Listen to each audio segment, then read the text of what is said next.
It's another moment when I said, self-said, huh? Ah, number two. Many have those pivotal moments when they discover a time to change, where they say, oh, this is not where I'm at, or anything like that. And so they have that pivotal moment, and they make their own shift. Well, the way my wind blows, the time of any storm in my life, I've made an actual pivotal moment, right? I will pin that, and it will become a pin to say no to self, right? To make a some type of change, I will do that pivotal moment, and I will pivot. I will, and I to make some type of change, I judge the action of the change, and then I blame myself for whatever the reason of doing so. But tonight, self said, huh? I got you.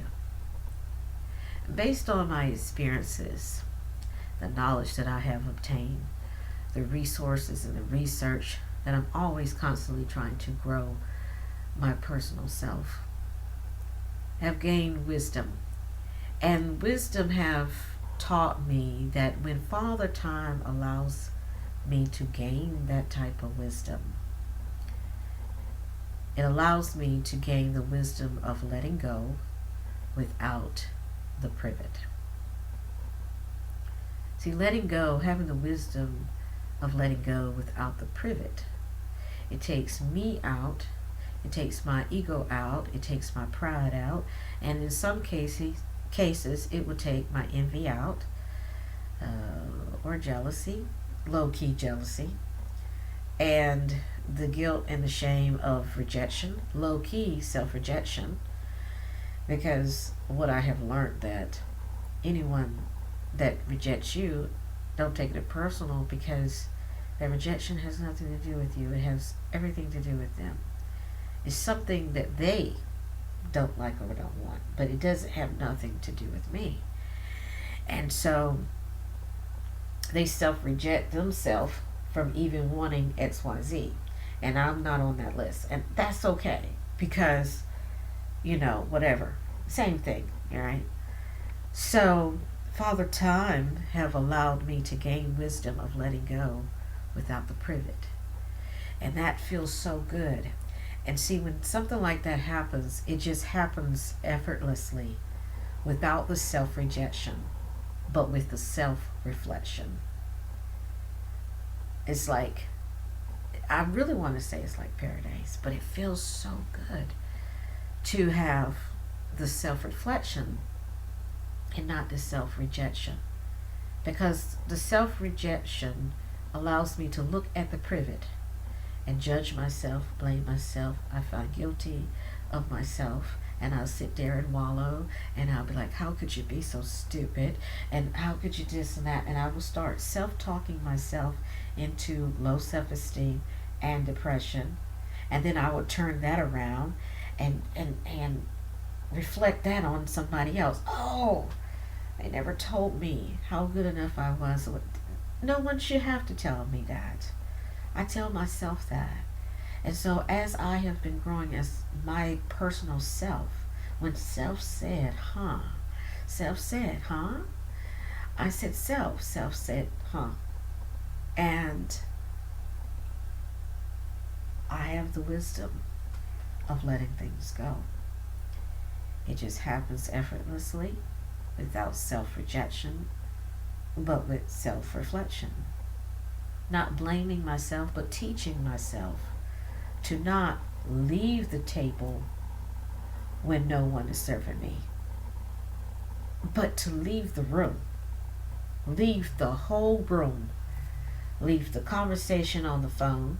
Don't just change the conversation. Leave the conversation. It's time for me to go. Leave the conversation, leave the dead end conversations on the phone. It's because I used to say this all the time. I know what to tell you when you're talking crazy. I'm tired of talking. But in most cases, I have learned not even to talk. Or they don't even have to talk. Their silence is saying you're the elephant in the room. And I'm no longer going to self-reject myself. So I'm going to have the wisdom to not just leave the table. Because you're not serving me. You're skipping all around me. Although I have brought so much to this table. Whether you see it or not, whether you recognize it or not, I no longer need that attention from you or the validation of what I already know about myself. I don't even need to hear it from you. I don't even need for you to show it because I already know my worth. I know I'm good enough, and I know I can cook, and I know what I brought to this table was more than just food. I brought the plates. I brought the napkins. And you know what? I'm going to let you have that. I'm going to let you have all of that good eating. But I'm just going to remove myself from the whole room, from the whole entire location. I'm finally happy and in my blissful moment to realize that I have the wisdom of really truly letting go. And it happens effortlessly. It wasn't, when it happened, it wasn't anything that I had to come up with like a lie or something to, to remove myself. It was like, oh, okay.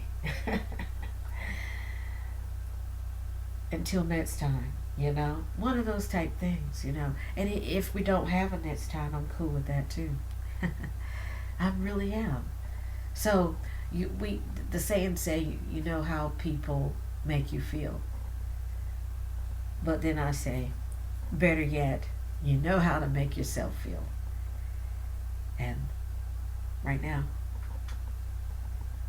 on this side of my journey, in these shoes that I wear, with these feet that is attached to my body, I'm feeling good. Toodle.